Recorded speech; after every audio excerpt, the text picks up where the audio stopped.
اچھا سٹی صاحب، جیسے آپ نے رچرڈ ہولبروک کی مثال دی، جب انہیں کہا گیا کہ آپ ذرا کردار کشمیر کے اور انڈیا کے معاملے میں بھی ادا کریں، اور پھر وہ واپس لینا پڑا جو بھی ڈپلومیٹک پش انڈیا کی طرف سے آئی.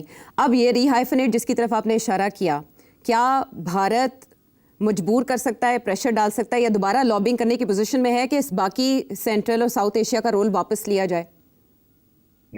ٹو لیٹ، اناؤنسمنٹ ہو گئی ہے، اب نہیں ہو سکتا. اس سے پہلے اگر ان کو ہوا لگ جاتی کہ ایسی بات ہو رہی ہے جو کہ رچرڈ ہولبروک کے زمانے میں بات چل پڑی تھی، تو اس کے بارے میں تو راتوں رات ہو گیا، کسی کو پتہ ہی نہیں چلا. تو اس لیے یہ اب کوئی پاسبلٹی نہیں ہے کہ یا ڈونلڈ ٹرمپ جو ہے اس کا عہدہ جو ہے وہ تبدیل کرے یا اس کو وڈرا کر لے. یہ اب وہ سینٹ کے اندر چلی گئی ہے، وہ ہیئرنگز ہوں گی. اب اس کے بعد ہو سکتا ہے کہ سینٹ کے اندر ایسے سوال کیے جائیں جس کے بعد اس کی نامینیشن جو ہے وہ ایکسیپٹ نہ ہو. But I don't know, normally ہوتا نہیں ہے ایسے. اور وہ بندہ بڑا سالڈ ہے، اس لیے میرا خیال ہے کہ یہ تو چیز ہو گئی ہے. اچھا سٹی صاحب، جس کی آپ نے مثال دی 4,000 افراد جو انہوں نے ہائر کیے، ریکارڈ ٹائم میں انہوں نے ہائر کیے تھے، اسی طرح ڈونلڈ ٹرمپ نے اپنے ٹویٹ کے آخر میں یہ لکھا ہے کہ یہ بہت اہم ہے کہ میں کسی ایسے بندے کو وہاں تعینات کرتا جس پہ میں ٹرسٹ کر سکوں، جو میرا ایجنڈا ڈیلیور کر سکے. یہ کریئر ڈپلومیٹ نہیں ہے، اور جو انڈیا پاکستان کا مسئلہ ہے، ساؤتھ ایشیا کا مسئلہ ہے، وہ گھمبیر مسئلہ ہے، پرانا، اس کی جڑیں پریزیڈنٹ ٹرمپ نے خود کہا 1500 سال پرانی، وہ پتہ نہیں کہاں چلے گئے تھے. آپ کو لگتا ہے کہ جو اس وقت چیلنجز ہیں اس کو یہ سپورٹ یا سالو کرنے کی پوزیشن میں ہوں گے؟ دیکھیے، ابھی ایک انٹرسٹنگ بیان آیا from Steve Bannon. Steve Bannon صاحب جو تھے، he was a very close adviser of Donald Trump, especially during the election campaign. So very important. اس کے بڑی انٹرسٹنگ کامنٹ ہے اس کے اوپر. کسی نے یہی بات کی اس نے کہا کہ وہ تو لوئلسٹ ہے، پولیٹیکل اپوائنٹی ہے، اور وہ ڈپلومیٹ نہیں ہے، اسٹیٹ ڈپارٹمنٹ سے نہیں ہے، اس کو تو کچھ پتہ ہی نہیں ہے یہاں کی جو کمپلیکسٹیز ہیں انڈیا پاکستان کی اور ریجن کی. تو یہ تو گڑبڑ نہ ہو جائے. تو اس سے اسٹیو بینن نے کہا یہ بہت تیز آدمی ہے، بہت شارپ آدمی ہے، اور یہ بہت جلدی سیکھ جائے گا. اور میرا خیال ہے یہ کہ سیکھنے کے بعد یہ ٹھیک امبیسڈر رہے گا. مگر اس نے ایک بات پھر دہرائی. اس نے کہا کہ یہ اتنا سخت لوئلسٹ ہے کہ وہ کوئی ایسی کام نہیں کرے گا جس سے وہ سمجھے کہ ڈونلڈ ٹرمپ پسند نہیں کرے گا. سو سیکھ تو جائے گا بڑی جلدی، مگر کیا وہ ڈونلڈ ٹرمپ کو اس کی جو پوائنٹ آف ویو ہے اس کو تبدیل کرنے کی کوشش کرے گا یا نہیں کرے گا؟ میرا خیال ہے شروع میں تو وہ بڑا کیئرفلی چلے گا. ظاہر ہے اب انڈیا جا رہا ہے تو وہاں تو ان کو ناراض تو نہیں کرنا نا، وہ تو وہاں تو بڑی ڈپلومیٹکلی چلنا پڑے گا اس کو. So we have to wait and see کہ he is young, dynamic, hard working, اور یہ پتہ ہے اس کی پیدائش ازبیکستان کی ہے، اس کے بعد بڑے ہو کے تو یہاں سے مائگریٹ کیا اینڈ سو آن. تو ہی نوز، ظاہر ہے وہ سینٹرل ایشیا وغیرہ کو تو جانتا ہے، اسی لیے اس کو ایڈ کر دیا ہے اس کے اندر ان دی کنٹریز انوالوڈ. تو I think this is going to be a very interesting appointment. یہ آئے گا، جائے گا، کیا کرے گا؟ اور اگر انڈیا میں بیٹھ کے اس نے آنا جانا ہے اور انڈیا کی سائڈ نہیں لینی تو بڑا مشکل ہو جائے گا اس کے لیے انڈیا کے اندر رہنا. سو یہ اب کانٹروورشل اپوائنٹمنٹ ہے. ایسی اپوائنٹمنٹس عام طور پہ ہوتی نہیں ہے کہ ایک بندے کو آپ ڈال دیں into a country like India جو اپنے بارے میں بہت ہائی اوپینین رکھتا ہے اور بڑی انڈیپینڈنس اور اٹانومی کی بات کرتا ہے، اور آپ اس کو واپس ہائفنیٹ کر دیں ود پاکستان، جو کہ انڈیا کو تکلیف ہو رہی ہے اس وقت. It's going to be a tough balancing act. اچھا سٹ صاحب، جیسے یہ اپوائنٹمنٹ ہوئی اور ابھی ظاہر ہے سینٹ سے بھی اپروول اس کی ہونی ہے، تو چارج سنبھالنے اور بھارت آنے اور پھر کوارڈینیشن کنسلٹیشن میں ٹائم لگے گا جیسے آپ نے کہا. کیا اس سے پہلے جو ٹیرف وار ہے 27 اگست کو 28 اگست کو نفاذ ہو جائے گا نئے ٹیرف کا، اس میں کوئی سیز فائر ہو سکتا ہے، یا بھارت کو یہ کہا جا سکتا ہے کہ آپ مہارے واپس موڑے جو آپ چائنا جا رہے ہیں یا چائنا کے ساتھ پینگے بڑھا رہے ہیں؟ اب یہ 27 تاریخ ہے، مگر میرا خیال ہے اس کو ایکسٹینڈ کر دے گا ڈونلڈ. یہ اب اس سٹیج پہ جس پہ آپ نے ایک نیا بندہ لگانے جا رہے ہیں، اب وہ ٹیرف لگا دے گا اور 50%، تو انڈیا تو بلو اپ کر جائے گا. میرا خیال ہے کہ یہ ابھی اس کو شاید ایکسٹینڈ کر دے، نہیں کرے گا. اور یہی وجہ ہوگی، وہ کہے گا کہ ہم نے اب نیا بندہ بھیجا ہے وہاں، وہ سیٹل ڈاؤن کر جائے، بات نیگوسیشن آگے بڑھائے وغیرہ وغیرہ. میرا یہ خیال ہے کہ اب 27 تو سڑ پہ آ گئی ہے، دیکھ لیتے ہیں اگلے ہفتے کیا ہو. ज़्यादा दूर नहीं है कि हम तब्दीलियाँ देखें कि भारत के लिए अमरीकी रवैये में कितनी तब्दीली आई है, अब रिपेयर होने जा रहा है, रीबिल्ड होने जा रहा है, या मामला किस तरफ जा रहा है। सेठ साहब, ऐसे में जो वजारत ख़ारिजा है भारत की, वो हमेशा मोहतात रद्द-ए-अमल देती रही, लेकिन अब उनके ख़ारिजा अमूर के मिनिस्टर जयशंकर साहब से एक फ़ोरम पर, जो economic times world leaders forum है, सवाल किया गया अमरीकी पॉलिसी के हवाले से, भारत अमरीका ताल्लुकात के हवाले से, तो उन्होंने अमरीकी सदर के मिजाज पर तबसरा। इन्होंने तो पॉलिसी में फॉल्ट लाइंस भी बता दी और मिजाज भी बता दिया। इसे तबसरा समझे या तनकीद समझे, क्या समझे? नहीं, तनकीद ही है ना। वो कह रहे हैं डबल स्टैंडर्ड है। If you read between the lines, वो कह रहे हैं कि हमारे लिए कुछ और किसी और के लिए कुछ। वो कहते हैं चाइना भी लेता है तेल, यूरोप भी और भी चीजें करता है, तजारत करता है रूस के साथ, और आप हमारे पे क्यों सैंक्शन लगा रहे हैं इस किस्म की।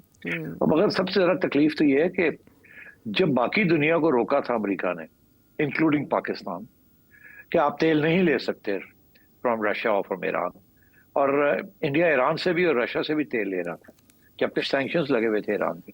तो इंडिया को तो किसी ने, जो बाइडन एडमिनिस्ट्रेशन ने तो किसी को हाथ नहीं लगाया था, चलने दिया सारा। तो तकलीफ तो ये हो रही है वहाँ इंडिया में कि नुकसान हो रहा है ना उनका।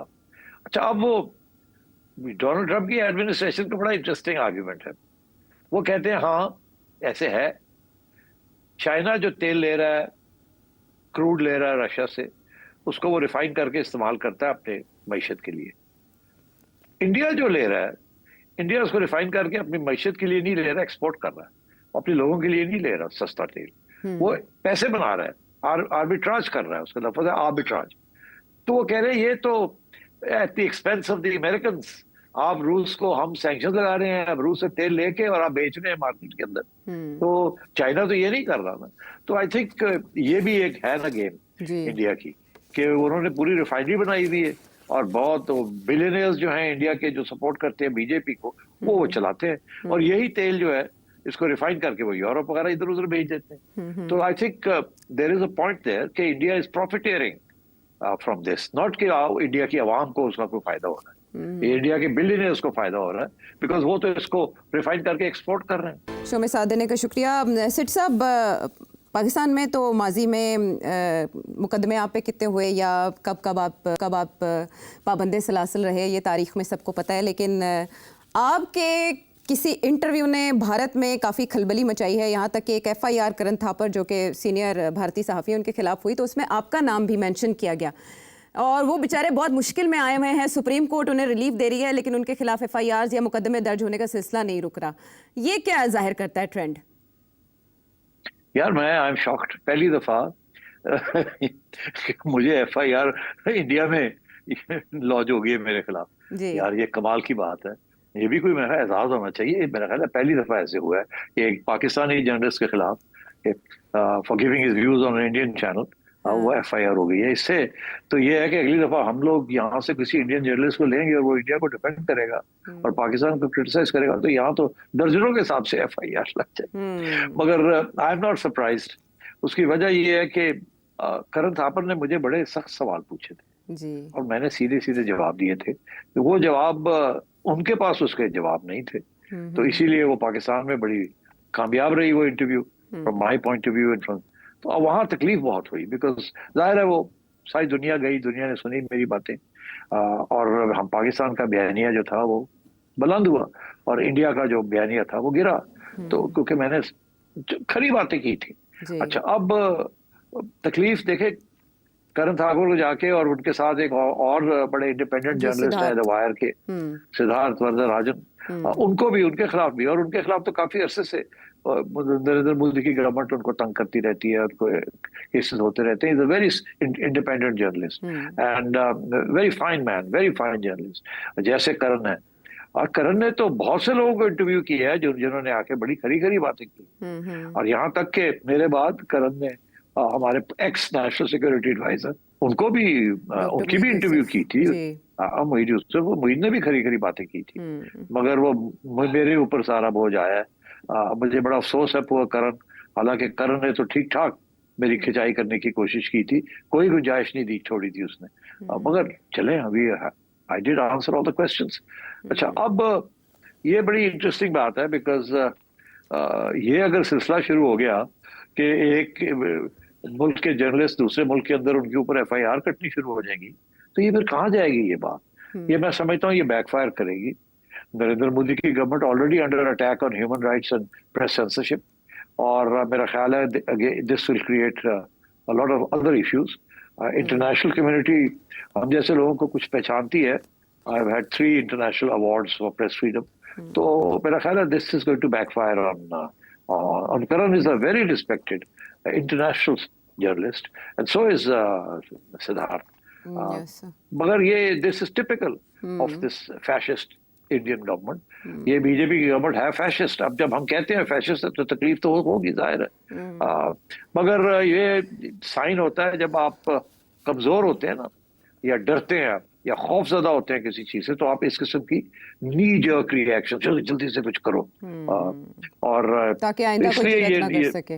हाँ, तो इसलिए ये धमकी है एक किस्म की ऑन अदर्स। अब ये होगा क्या, इसके बाद 2 चीजें होंगी। एक तो इंडियन मीडिया वाले जो पाकिस्तानी जर्नलिस्ट के साथ कभी कभी कोई इंटरव्यू कर लेते हैं, वो शायद कतराएंगे, कहेंगे नहीं करना है, वो पता नहीं क्या कह देंगे, फिर हम भी विल गेट इनटू ट्रबल। क्योंकि इंडियन जर्नलिस्ट बिल्कुल लेटा हुआ है इस वक्त, बिल्कुल प्रो मोदी। 2, 3, 4, 10 लोग होंगे सारे हिंदुस्तान में जो कि खरी बातें करते हैं, ये इंडिपेंडेंट स्टांस लेते हैं, बाकी सारे तो लेटे हुए हैं वहाँ अनफॉर्चुनेटली। तो इसलिए आई थिंक मैं तो समझता हूँ this is a matter of honour for me कि चले जी, एक फाशिस्ट गवर्नमेंट जो है वो मुझे भी पहचान रही है कि I am opposing fascism, but बड़े अफसोस की बात है कि वो करण वगैरह को धर लिया उन्होंने, या कोशिश कर रहे हैं। मेरा ख्याल है सुप्रीम कोर्ट जो है उन्होंने अप्लाई किया है, आई थिंक वहां से रिलीफ सुप्रीम कोर्ट ने जी मिला है ऑलरेडी, और ये केस कहीं आगे नहीं जाएगा, मगर धमकी है ना, that's the point of it. The Wire की जानिब से जो चैलेंज किया गया है वो 152 को ही चैलेंज किया गया है, जिसे इंडियन सुप्रीम कोर्ट ने 2022 में मुअत्तल कर दिया था। और इंडियन प्रेस क्लब की तरफ से भी, और जो विमेन प्रेस क्लब है उनकी तरफ से भी प्रोटेस्ट किया है कि आप मीडिया को दबाने की कोशिश करें। तो कुछ आवाज़ें अभी भी वहाँ मौजूद हैं। सच अगर हजम नहीं हो रहा तो फिर ज़ाहिर है उसका जवाब ऐसे आएगा कि कुछ भोंडे मुकदमात का इंदराज कर लिया जाएगा जिनकी बुनियाद नहीं होगी।